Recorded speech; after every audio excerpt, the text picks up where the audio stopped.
माननीय सदस्यगण, ये सदन 1975 में देश में आपातकाल इमरजेंसी लगाने के निर्णय की कड़े शब्दों में निंदा करता है। इसके साथ ही हम उन सभी लोगों की संकल्प शक्ति की सराहना करते हैं जिन्होंने इमरजेंसी का पुनर्विरोध विरोध किया, अभूतपूर्व संघर्ष किया और भारत के लोकतंत्र की रक्षा का दायित्व निभाया।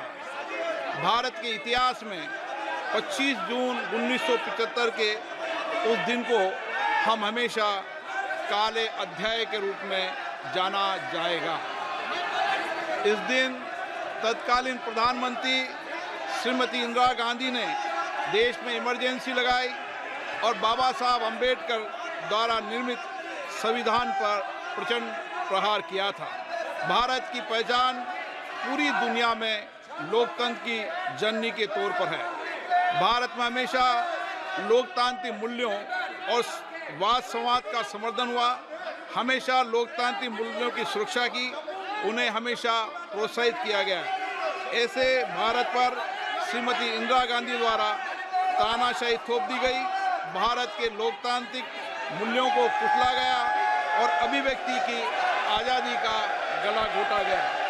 इमरजेंसी के दौरान भारत के नागरिकों के अधिकार नष्ट कर दिए गए, नागरिकों से उनकी आज़ादी छीन ली गई। ये वह दौर था जब विपक्ष के नेताओं को जेल में बंद कर दिया गया, पूरे देश को जेल खाना बना दिया गया। तब की तानाशाही सरकार ने मीडिया पर अनेक पाबंदियां लगा दी गई थी, न्यायपालिका की स्वतंत्रता पर अंकुश लगा दिया गया था।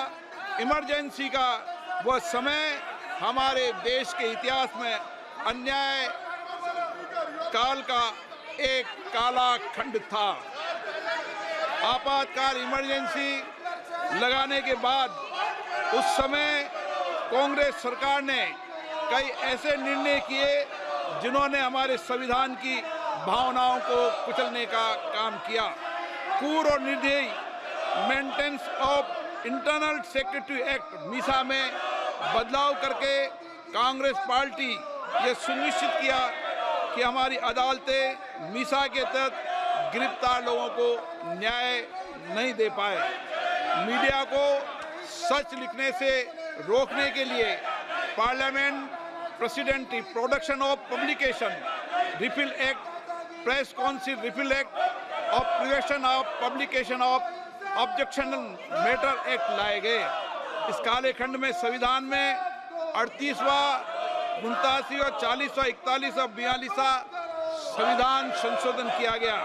कांग्रेस सरकार द्वारा किए गए संशोधन का लक्ष्य था सारी शक्तियां एक व्यक्ति के पास आ जाए, न्यायपालिका पर नियंत्रण हो, संविधान के मूल सिद्धांत खत्म किए जा सके। ऐसा करके नागरिकों के अधिकारों का दमन किया गया और लोकतंत्र के सिद्धांतों पर आघात किया।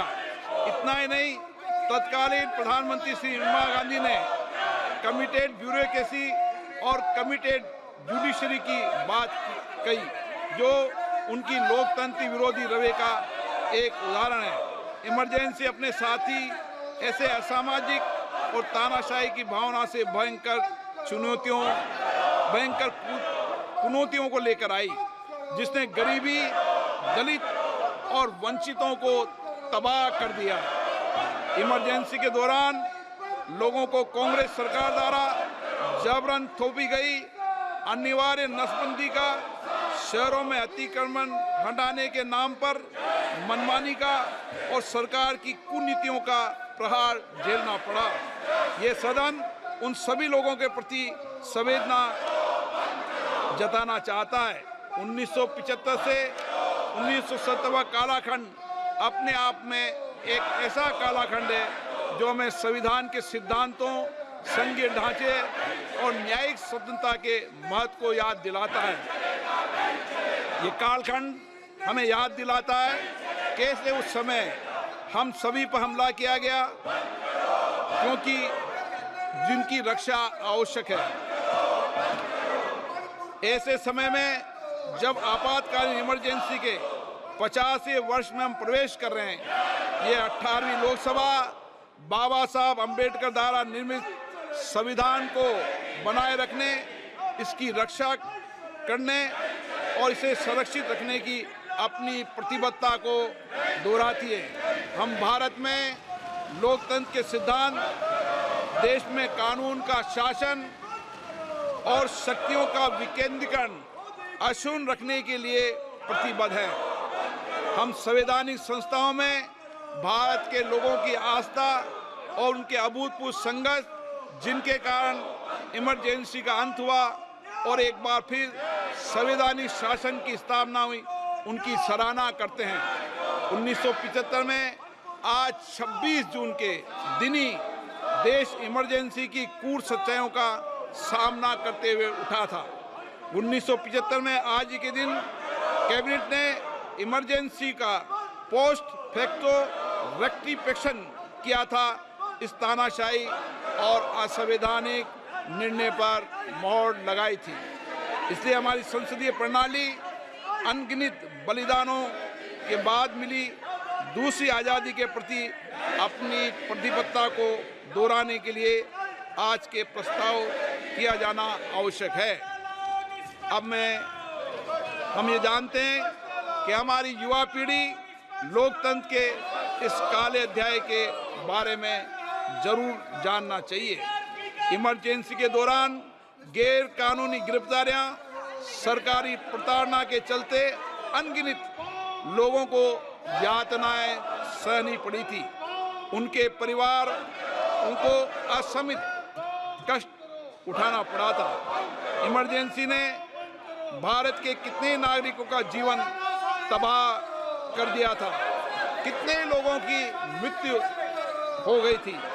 इमरजेंसी के इस काले खंड में कांग्रेस की तानाशाह सरकार के हाथों अपनी जान गंवाने वाले भारत के ऐसे कर्तव्यनिष्ठ और देश में प्रेम करने वाले नागरिकों की स्मृति में हम सब 2 मिनट का मौन रखते हैं।